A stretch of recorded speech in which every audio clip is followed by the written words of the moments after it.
आपने कभी इंसान के रूप में दरिंदे के बारे में सुना है? रमन राघव के बारे में सुना है? नहीं सुना होगा। अगर नहीं तो आज हम आपको बताएंगे कि ऐसे दरिंदे के बारे में जो आधा इंसान तो आधा दरिंदा था। कहते हैं कि जब तक ये जिंदा था लोगों को मौत से डर लगता था। राघव कोई बड़ा डॉन नहीं था, ना ही कोई बड़ा तस्कर सरगना, ना ही कोई गैंगस्टर। ये तो एक सीरियल किलर था जिसने अकेले 10 या 20 नहीं बल्कि 50 से अधिक लोगों को यमराज के घर भेजा। चलिए हम आपको बताते हैं दरिंदे की कहानी, शुरू से ही बताते हैं। नमस्कार, आप देख रहे हैं समर इंडिया और मैं हूं आपके साथ अमन सिद्धू। वह साल था 1960 का। रमन एक साधारण सा गरीब आदमी था जो मुंबई की झुग्गी झोपड़ियों में रहता था। बचपन से ही वह छोटी मोटी चोरियां करता, लेकिन जैसे तैसे वह बड़ा हुआ उसकी हरकतें खतरनाक होती चली गई। कोई नहीं जानता था कि यह साधारण चोर आगे चलकर क्या करने वाला है। 1960 के दशक में अचानक मुंबई में हत्याओं का सिलसिला शुरू होता है। एक के बाद एक गरीब महिलाओं की लाशें और सड़कों और फुटपाथ पर मिलने लगती हैं। ये महिलाएं रात में सड़कों किनारे या फुटपाथ पर सोती थी। पुलिस ने जब इन लाशों की जांच की तो पता चला कि सभी महिलाओं की हत्या के बाद उनके साथ बलात्कार किया गया था और इन हत्याओं का मास्टरमाइंड था रमन राघव।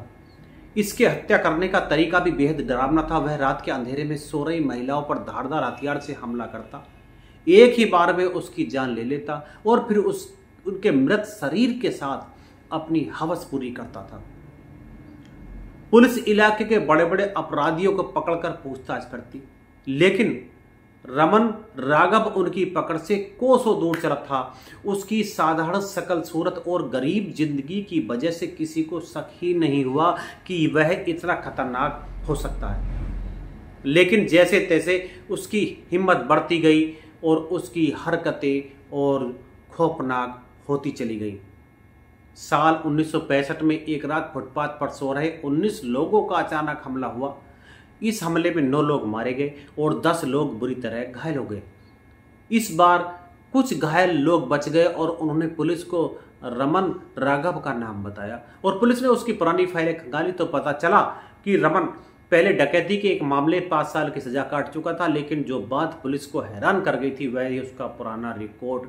रमन ने अपनी सगी बहन को भी नहीं बख्शा था। उसने अपनी बहन को गंभीर रूप से घायल करने के बाद उसके साथ भी बलात्कार किया था। पुलिस जैसे तैसे रमन के बारे में जानकारी मिली, पुलिस उसकी क्रूरता का अंदाजा लगाने लगी। उसने 50 से ज्यादा लोगों की हत्या की थी, लेकिन पुलिस के पास उसे सजा दिलाने के लिए कोई ठोस सबूत नहीं था। उस समय तकनीकी कमी और गवाहों का न होना पुलिस की सबसे बड़ी कमजोरी थी और कई बार रमन को गिरफ्तार किया गया, लेकिन कोर्ट में सबूतों के अभाव में उसे छोड़ दिया जाता था। साल 1968 में रमन की हरकतें और खतरनाक हो गई और 5 जुलाई की रात को वह चोरी करने निकला। उसने एक हार्डवेयर की दुकान से लोहे की रॉड चुराई और उसे हुक जैसा बनाया। उसी रात उसने मलाड में एक शिक्षक अब्दुल करीम पर हमला कर उसकी हत्या कर दी और रमन ने उसके 262 रुपये, घड़ी, टॉर्च और छाता चुरा लिया और छाता चुराना उसकी अजीब आदत थी। इसके बाद 19 जुलाई को उसने गोरे गांव में 54 साल के व्यक्ति की हत्या की। उसका छाता और चूल्हा लेकर फरार हो गया और 11 अगस्त 1968 को रमन ने मलाड में एक दंपत्ति और उनकी 3 महीने की बच्ची की लोहे की रॉड से हत्या कर दी। हत्या के बाद मृत महिला के साथ दुष्कर्म कर रहा था, तभी एक वृद्ध महिला ने उसे देख लिया। डर के मारे वह वहां से भाग निकला। इन हत्याओं ने मुंबई पुलिस को परेशान कर दिया था और तत्कालीन पुलिस कमिश्नर ES मोदक ने सभी बड़े अधिकारियों की एक आपात बैठक बुलाई। पुलिस ने रमन राघव के पुराने रिकॉर्ड, फोटो और फिंगरप्रिंट सभी थाने में भेजे। पुलिस ने आम लोगों में उसकी तस्वीरें बांटी।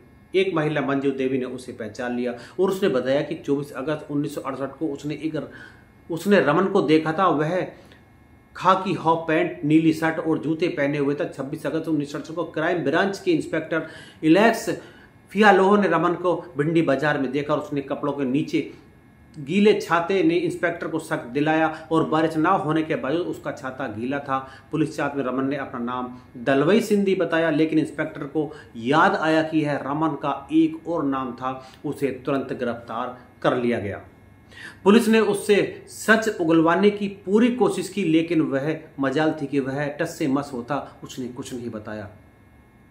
हालांकि पुलिस ने प्रताड़ित भी किया, लेकिन उसने कुछ नहीं बताया और पुलिस ने फिर उससे प्यार और शांति से सच पूछा। लेकिन सच बताने से पहले उसने पुलिस के सामने एक शर्त रखी। उसने कहा कि वह सब कुछ बताएगा, लेकिन उससे पहले उसे दूध, केले और मुर्गा चाहिए। पुलिस ने उसकी शर्त मान ली और खाना खाने के बाद रमन ने अपनी डायरी और हत्या में इस्तेमाल रॉड पुलिस को सौंप दी और उसकी डायरी में हिंदी और अंग्रेजी में लिखा था, खल्लाश खत्म। इसके बाद रमन ने 6 नवंबर 1968 को मजिस्ट्रेट RS देवरे के सामने 24 हत्याओं का गुनाह कबूल कर लिया। जिला सत्र न्यायालय ने रमन को मौत की सजा सुनाई, लेकिन उसके वकील ने हाई कोर्ट में दलील दी कि रमन मानसिक रूप से बीमार है और उसे क्रोनिक पैरेनाइक सिजोफ्रेनिया है। हाई कोर्ट ने इसकी सजा को उम्र कैद में बदल दिया और पुणे की यरबदा जेल में रखने का आदेश दिया और राज्य सरकार ने सुप्रीम कोर्ट में अपील की, लेकिन सजा बरकरार रही और साल 1995 में रमन राघव की दोनों किडनियां खराब हो गई और पुणे के एक अस्पताल में इलाज के दौरान उसकी मौत हो गई। इस तरह मुंबई के सबसे खौफनाक हत्यारे की कहानी खत्म हुई, लेकिन उसका नाम आज भी लोगों के दिलों में डर पैदा करता है। इस तरह से इस दरिंदे का अंत हुआ। मिलते हैं अगली ऐसी कहानी में, तब तक के लिए नमस्कार।